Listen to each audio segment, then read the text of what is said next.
You're listening to the Slaying Self-Doubt podcast, where we empower women of faith to identify, acknowledge, and accept their doubts and limits and beliefs in order to give birth to their God-given purpose. Join me and sometimes some of my friends on our journey as we remind you that you are not alone.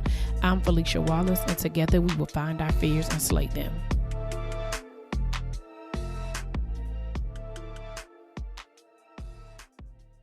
Welcome back to another episode of the Slaying Self-Doubt podcast. I am here with Quin Taylor, the CEO of Tailoring Gratitude. Hey, Quin, how you doing? Hey, Felicia, I'm doing good. How about you? I am great. Thank you so much for agreeing to be on the podcast. I've read a little bit about your story, and so I'm definitely ready to dig in. But before we get started, can you tell us a little bit about yourself and how you got started? Absolutely, yeah. As you said before, my name is Quin Taylor. I'm a chronic illness warrior, a patient advocate, and I am a speaker.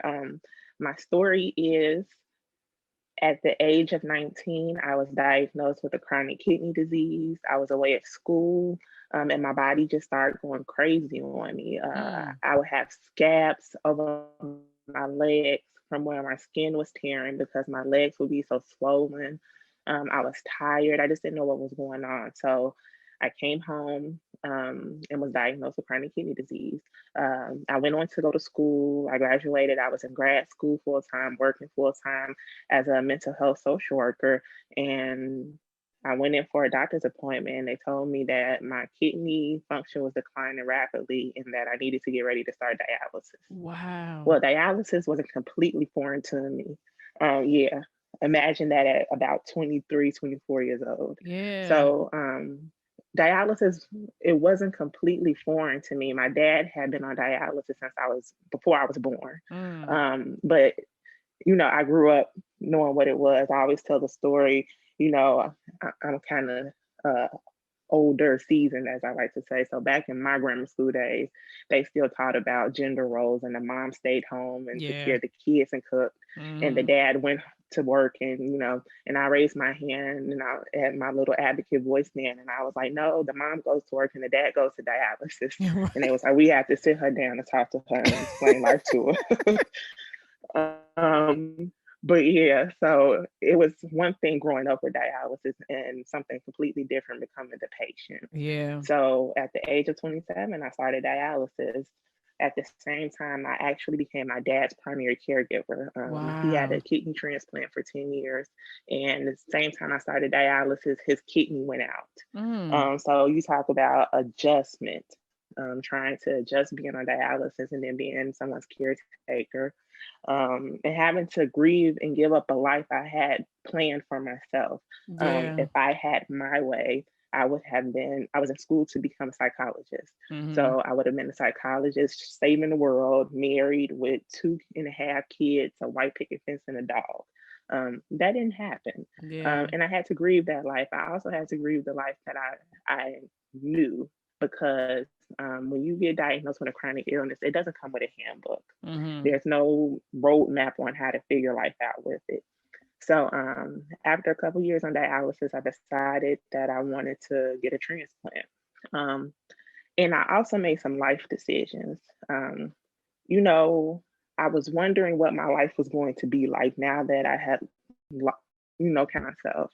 What could I make of my life? And I decided I wanted dialysis. I was going to have dialysis. It wasn't going to have me.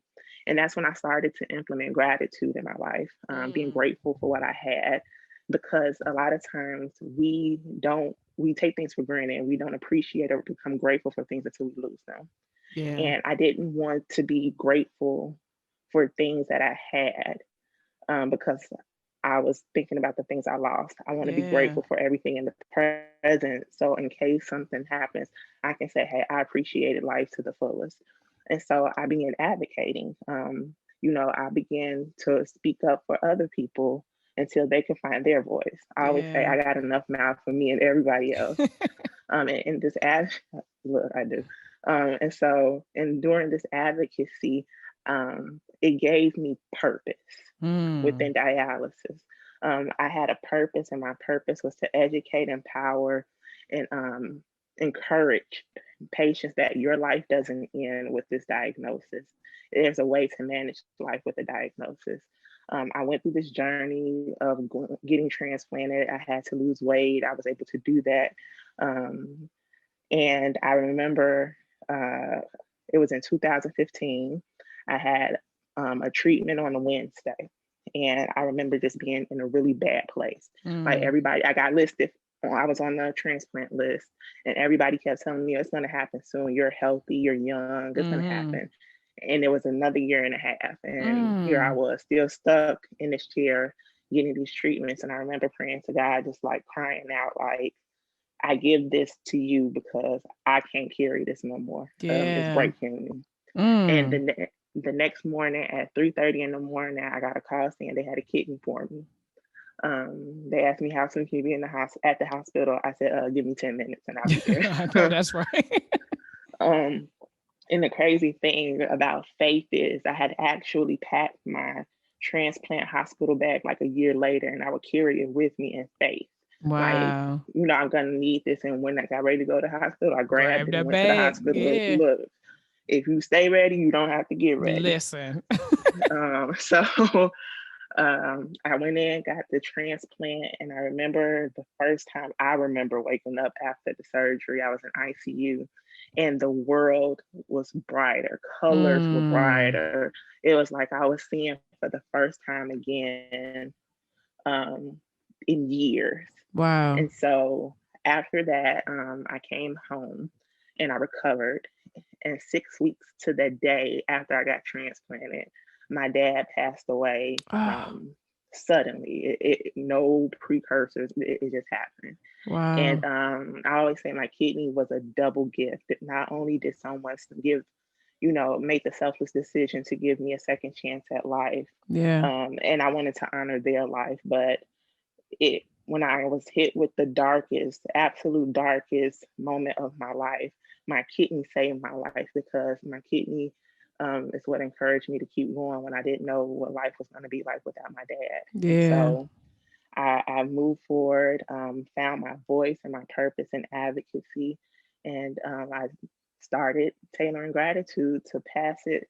I have I believe, well, I have a servant's heart. I believe in the importance of serving others. Mm. And so my purpose in this business purpose is to help other patients deal with their chronic illness disease and help them to develop a healthy relationship with that disease. Yeah. Wow. That is just a powerful story. It was a few things in it that stood out to me that I really wanted to kind of dig deep in before we get to talking about how, your self doubt showed up. But Mhm, one thing that you said that I think is so, so important is that you grieved when you knew you had um, the diagnosis, right? You mhm, took the time to grieve the life that you thought you could have had, right? Like a lot mhm, of times we get hit with different things. So like for me, I shared prior to this that while we were offline, but my audience knows that I had Bell's palsy and I've suffered from it for the last, I don't know, 18 years, 19 years, something like that. mhm. And I don't think it was until today, right? Like in real timing, or like now that I was in a space where I was able to grieve the life, like you said, grieve the life that I thought I could have, because I looked at it as a hindrance, right? I looked at it as if it was Mm. a setback or was going to stop me from something. And that stopped me for a very, very, very long time. And so when you said that, for me, it triggered something of like, what if I had let it go before? What if I had allowed myself to just be like, it is what it is, or that God is going to use it for he's good, which he did anyway, whether I grieved it or not. But talk to us about how important it is for no matter what the situation is, whatever we're going through, how important it is for you to just be in the moment of whatever news you get. So it's interesting you bring that up because in my ebook Resetting Your Day in Gratitude, I actually talk about reflecting on things in the past, not to Mm. stay in the past, Mm-hmm. but sometimes our healing is when we go back and say to ourselves, if I had did this differently, how would it affect my now? Wow. You know, like you said, if I had let it go earlier, how would it affect my now? And a lot of times we don't understand if we can go back and kind of unpack how to do things differently, Mm-hmm. we can break a chain that's holding Mm. us in the present. We Yeah. can break a chain that's keeping us from freedom and from healing. I know for me. So yeah, we have to be honest with ourselves. A lot of times we try, we move forward as if nothing has happened, Mm-mm. and So true. you just can't do that because it's going to reveal itself in some way, whether you become angry. A lot of people can become angry, and Yeah. as we know, a lot of times anger is attached to pain, and Mm-hmm. you're angry because you're hurt that your life has changed and you had no control over it. You Mm. didn't get to do anything, you didn't get to pick anything, your life decided to change. Or as I like to say, I'm a woman of faith. God came in and made his own, and you had control over it, and you're trying to grasp at something to take in control, and you can't. Yeah. Yeah. And you just have to sit and you have to process it. You have to feel those feelings, and then you have to figure out your way of dealing with it and coming to peace with it. And that's why I say about finding out the type of relationship you want to have with your illness. Mm. Um, because the thing is, the way I say it, it's like a marriage, right? Yeah. Um, it's not going anywhere. Right. It's going to be there, and you have to figure out, just like in a marriage, how to adjust to being with another person, how to accept a person for who they are, Yeah. how to live with this person, and Mm-hmm.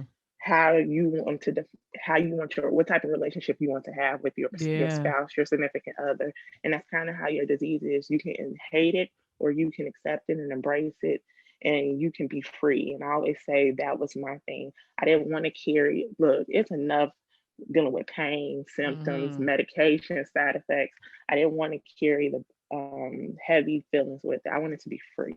Yeah. And so grieving allows you to free yourself up to live the life that write your narrative. A lot of times people they kind of put on you how they feel a life with chronic illness should be. No, you decide the life you want to live and you write that narrative for yourself. Yeah, that no, yeah, that is so so true. Like just allowing yourself to grieve creates that space for freedom. So, yeah, thank you for that. Thank you for sharing your story. Like I appreciate that. So, as once you w- went through, the diagnosis and you're going through the dialysis, you get the transplant, all those things, and you're creating tailoring gratitude. I get well, not even that, even throughout this whole thing, how has self I always do this, I always say, how is slaying self-doubt? No. How has self-doubt showed up in your journey? Self doubt shows up frequently in the journey, and it it sh- it reveals itself at the most. I don't want to say weird, but it shows itself kind of out of nowhere, right? Yeah. So, for me, it's like, I'm going into this business and I don't feel qualified. Mm. Like, I didn't finish school. Yeah. I didn't finish the degrees and all of this stuff. But I've learned that, I didn't get the degree in school, but I got a life degree. Yeah. And the life experience really does. It gives you a different way to relate to people. Yeah. Um, you know, when you have a chronic illness, sometimes you feel like a liability to people opposed to an Mm. asset Mm. because you have so much stuff that kind of comes with you. You don't know how you're going to feel day to day, and a lot of times I feel people with chronic illnesses we doubt ourselves because we don't want to feel like a burden almost. Like Yeah. we hide the fact we have these illnesses because we feel, how if they find out, they might fire me because they feel like it's too much. So Mm, then you doubt your abilities, you doubt what you offer. mm, And so that manifested for me, self doubt, because as I said a couple minutes ago, I have brain fog. A lot of people with chronic illnesses, whether it's medication, um, or just your illness, you experience brain fog, and brain fog basically is, you have troubles. You have challenges with comprehending, with gathering your thoughts, with focusing. yeah, And for me, that was hard because, you know, I'm an intelligent person, but that can make me feel not smart. And yeah, it's not that I'm not smart, it's just that I have challenges and things that I have to work through. yeah. Um, is my voice, is it valuable? Mm, I tell people sometimes, when you tell people you're disabled or you have an illness, disabled doesn't mean, like, I'm handicapped, but I'm not stupid. right, right, right, And right. Yeah, and yeah, sometimes people will treat you that way, and it's not intentional. Um, it's just a lack of understanding. yeah, And so, when you kind of go through that, it'll make you feel like, are people going to see me as valuable? Are they going to hear mm, what I have to say? And though your value shouldn't come from other people, you still want to feel heard when you're expressing or sharing vulnerable parts of yourself. yeah, um, Self doubt comes up, and then it's just regular self doubt. When you have chronic illness, it does funky things to your body. I have so many scars, and sometimes when you do things in public, you want to cover all that up because you don't mm, want to be judged. yeah, And I'm just a believer that my scars are my beauty marks or my battle wounds, depending on how tough I feel that day. yeah, Because you don't want to get asked a bunch of questions. yeah, Um, yeah, you feel yourself always having to explain things to other people, especially chronic invisible illness when you don't look sick. yeah. You people, you find that you have to defend yourself all the time, or explain or make people understand. That's And draining. it's beyond journey. You have to constantly prove you're sick. Yeah, And it's not many other things in the world where you have to go around trying to prove things to people all the time, something that what you know. So yeah, yeah. it makes it doubtful. Yeah. Yeah, no, I could totally see that as being well, like I said, draining and it being a struggle and how, self-doubt shows up like just throughout it. Like I always say, this is a journey. It doesn't matter what you're going through, but when you have a chronic illness or something that is a hindrance that either that people do see, right, or they don't see, it puts you personally in a different state. And sometimes it's not even what they see, is a lot of times it's how you view yourself, right? Like for me with Mm-hmm. Bell's palsy, unless you knew me before 2002, I look like this all the time, right? Like you don't Mm-hmm. know what I look like before I had Bell's palsy. And so for me, it's my own self-doubt, right? It was my own insecurity that I was just like, yeah, but I look like this before, right? And it sounds so vain, like now, like, no, you don't know what my face look like, but it doesn't change. It didn't change who I am. It didn't change who I was as a person. It didn't change God's purpose for my life. It didn't change any of Absolutely. those things. However, it delayed some stuff because I was so stuck on what I wanted it to be or what it could have been or how I wanted I prayed it away. Like, okay, God, like what I need to do to get rid of it. Like, what do I need to do? And it was like nothing. You just gonna have it and you're gonna keep moving. That's what you're gonna do. Yeah. So what have you learned about yourself during this journey that you didn't know before? Um, I've learned a lot about myself, but I think the thing I've learned the most about, usually I don't even say, I go by Quin Taylor, but I'm gonna get real with you, authentic. The thing Thank you. I learned most, the thing I've learned most about Quinetta is that, um, I have, life is so much bigger than me. Mm, When you get a diagnosis like that, you want to feel bad. mm, you want to be stuck. You want to kick, have a fit. You want to do all of that stuff. Yeah.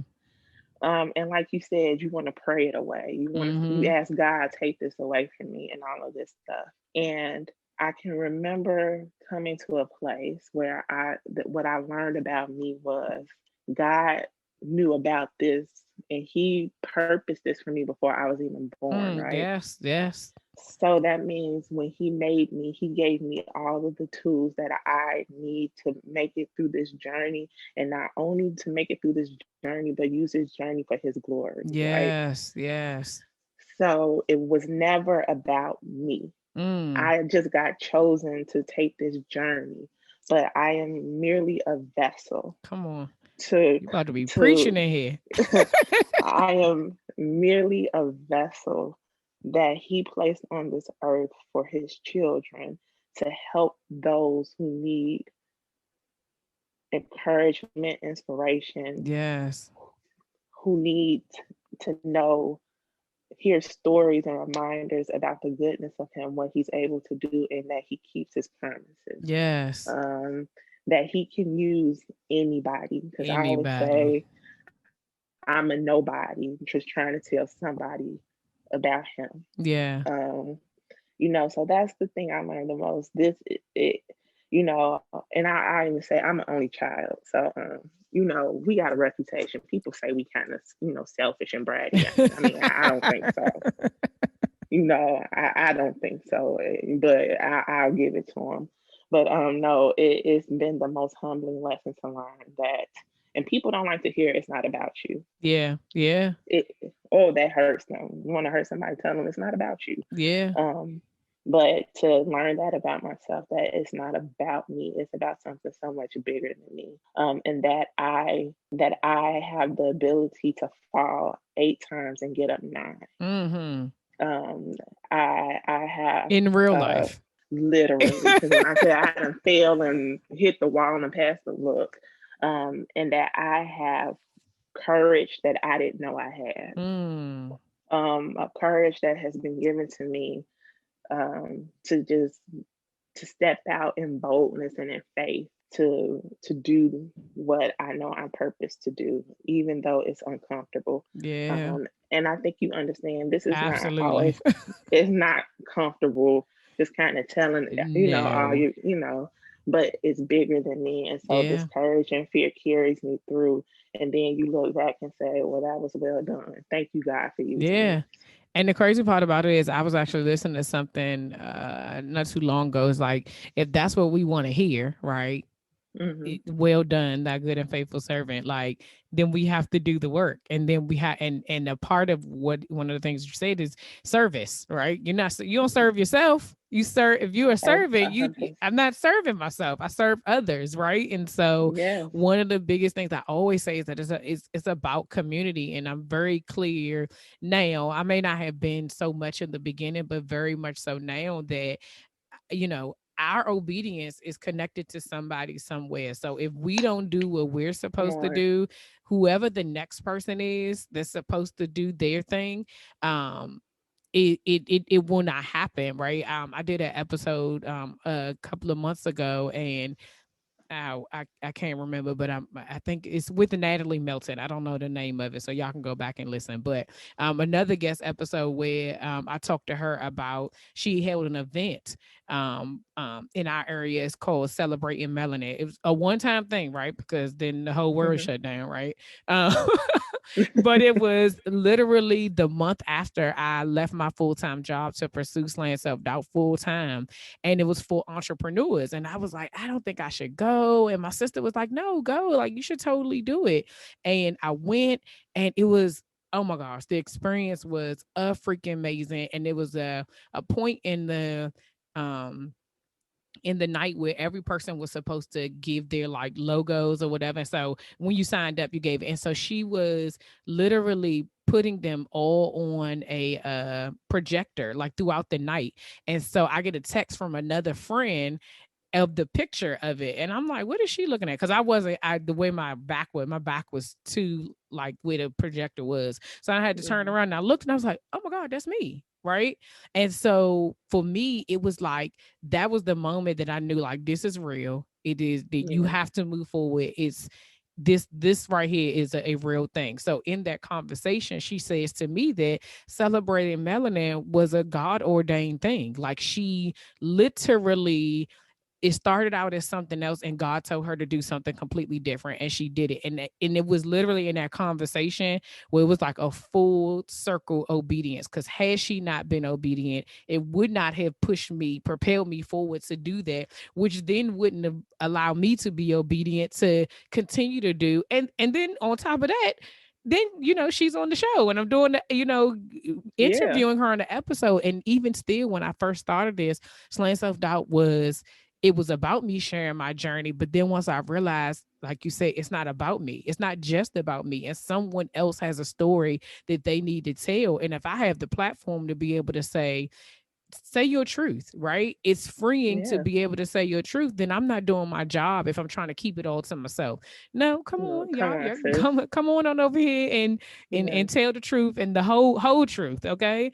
Yeah. And so it is definitely um it's a good feeling when you know that you're doing exactly what your purpose to do.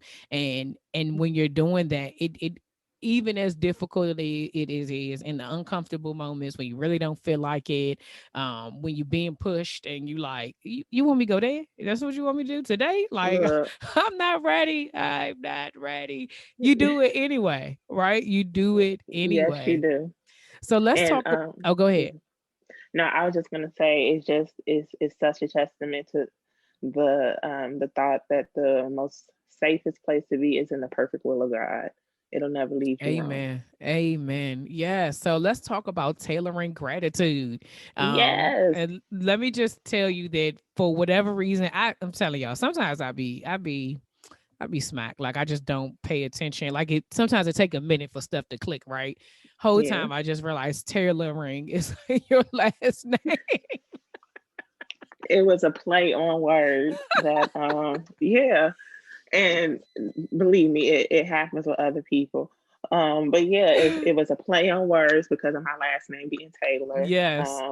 And that's what we do. We tailor gratitude to fit your life. Mm, You know, everybody has a different way of expressing gratitude. yeah. Some people is doing kind acts for others. Some people it's prayer. Some people it's affirmations, journaling, things like Hmm. that.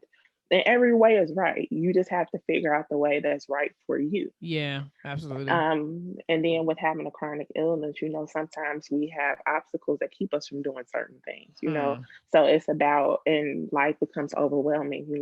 Mental health overlaps with chronic invisible illnesses very much. Yeah. And so you're not just fighting the physical illness, you're fighting for your mental health and your spirit. And Mm, so we want to find ways to help you implement gratitude in your life because it's scientifically proven that when you exercise gratitude, it it makes you better. It makes mm, you feel better. It's healing. Let's talk about mm. that. It's healing. Yeah. And so when you're already going through so much, I believe wholeheartedly that God will always give you beauty for ashes.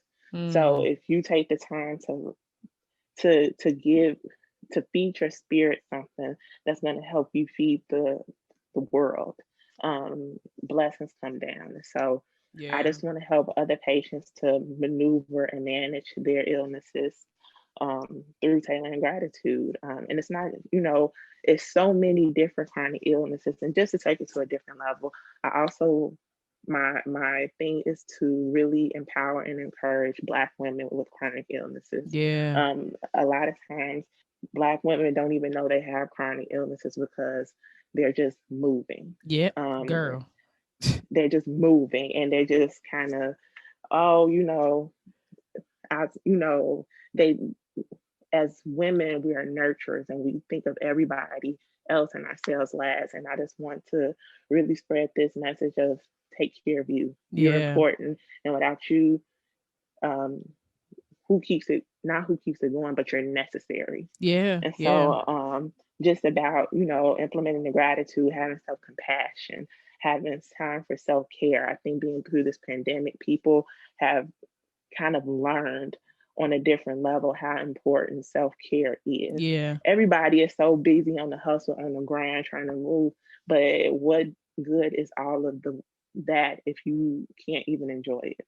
No, you're absolutely right. And what's so interesting about what you said about moving and hustling and just we're always on the go, right? During this time of, kind of, well, not kind of, but during this Mhm. time of being on quarantine, some other issues that I've had, health issues for myself came up. And I was like, I don't understand, and it was really, I figured it out as I was trying to get healthy. Like, I'm like, oh, well, I have the time. Let me do the things, and then I had to Yeah. take it back and was like, oh no, whenever I think about it, I kind of always been like this, or I've always ate this way, or didn't eat this way, or didn't do this, or didn't do that. Hmm. And it's like now that I've been able to sit with it and realize that I just ignored those same pains. I ignored that discomfort. Ignored those things. I was like, I'll just worry about that later. I don't have time. And now that I actually have the time, I'm like, okay, no, we need to go get all the tests, all the things. Let's figure out what's wrong, because Truly. now I'm like, what could this be? And when you Yeah. think about that, I've shared on here before, like I've had cholesterol issues, and I've known it probably for some years. At least my youngest son is 10, so at least 9, right? And Hmm. I've always said, oh, I'm gonna do it, I'm gonna do it. And so this year I finally said yes. But now, I did a whole, I got older, I'm 40 now, so I had to do Hmm. this whole like cardiovascular assessment, and my risk factor is high, right? Yeah. And so it's like I'm literally taking a baby aspirin every day. And when you think about Me that, too. like I'm like, I worked in healthcare for over 15 years. I know why it's prophylactic. It's so that my heart don't stop. And so when it literally, like, now in my brain, I'm sitting here thinking to myself, you could have done this at 31, or you could have done this at 30 and made sure that you were healthy. Like now, all those things that you put to the side, like, yeah, okay, great. Is here's the other thing about like grieving and understand where you are. You say go backwards, and just Hmm. understand, like, okay, it is what it is, but now I can do something different. Absolutely. I told my sister about it. She was like, oh, that's so scary. And I was like, I mean, yeah and no. I was like, what I didn't want to take is cholesterol medication, right? Like, so if I Right. just got to take a prophylactic pill, because that don't have no side effects, like it's Right. aspirin, right? People take that for a headache. So I'm like, and it's low dose on top of that. But I'm like, if I just need to take that and continue my lifestyle change because my numbers did go down, Praise the Lord. it will be better. But I'm like, the difference is when you have, and we've all seen this, right? Where you have people who have a diagnosis, they just take the medicine and they don't change. They continue with the same lifestyle, and it's like, you do know that don't make it, just because you're taking the medicine don't make it go away, right? Right. Um, Yeah. but it's just acknowledging kind of where you are, and like you said, being grateful for the space that you've been given. And when you are grateful, it makes it very difficult for you to be upset, because you're like, it's almost like smiling, right? Like if you Yes. smiling and trying to tell somebody something negative, like you can't, It don't work. it don't work. It Because don't you work. feel the joy, you feel the happiness. So when you're doing something, and gratitude even for yourself and where you are, but also in regards to like service and doing for others, just like being grateful for other people's, or sharing other people's accomplishments and encouraging them in their journey. Like when I get to do these interviews, I am like, I'm filled with so much joy when I get off of these calls, because I'm like, Yes.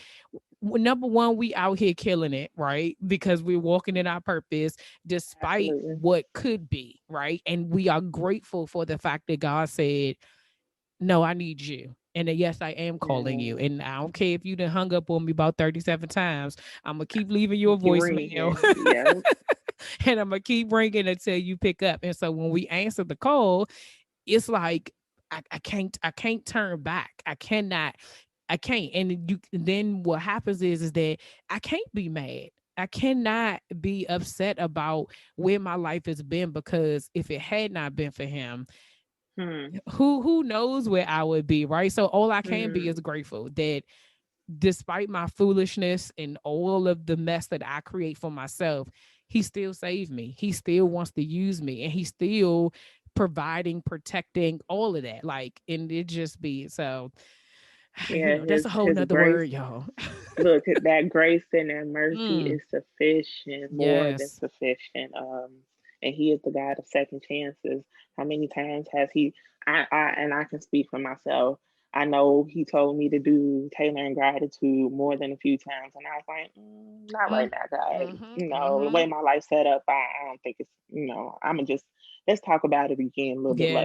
later. Knowing I should have moved forward, but like I said, he's a God of second chances, and just because you move in disobedience once does Yes. not mean that he still won't let the plan and the the the assignment be completed. Yeah, you're absolutely right. Yeah, Yeah. you are absolutely right.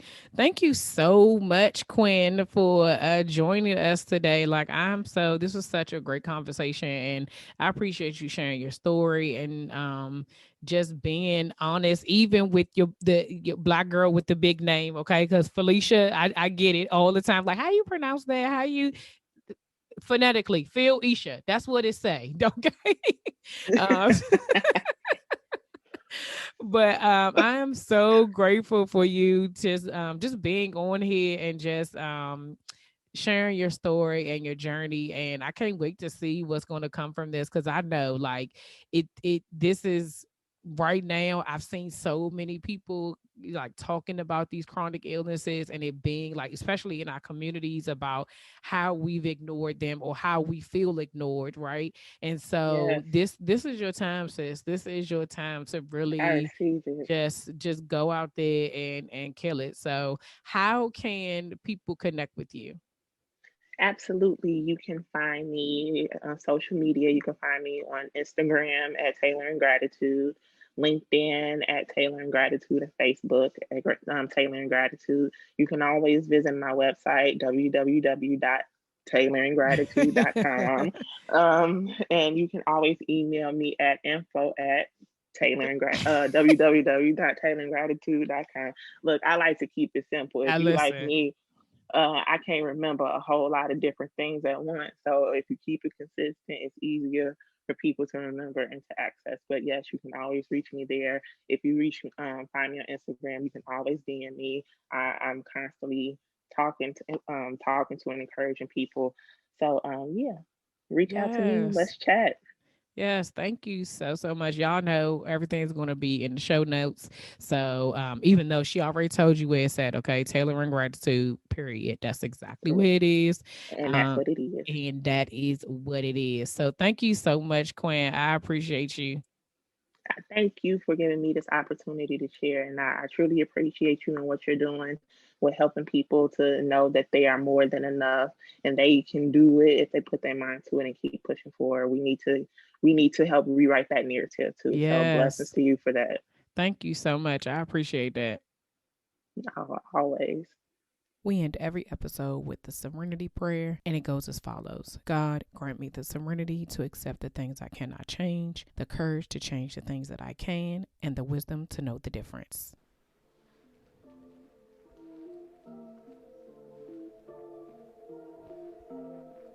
All right, y'all, that's all for this week. Thanks for listening, and don't forget to share, subscribe, rate, and review. Remember to head over to Facebook and Instagram and follow me at Slaying Self Doubt. Oh, wait, don't forget, go to my YouTube channel and watch this episode, and remember to press the subscribe button. Until next week, see ya.